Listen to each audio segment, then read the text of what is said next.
Постоянно чувам хората да се сравняват с някой. Жените искат да приличат на някакви звезди, фолк певици и плеймейтки, мъжете искат да приличат на бъмстед, на някакви културисти и така нататък. Спрете да го правите. Няма абсолютно никакво значение хората около вас как изглеждат. Важните сте единствено и само вие.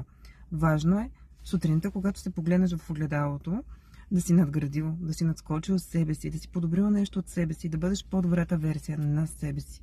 Другите нямат абсолютно никакво значение.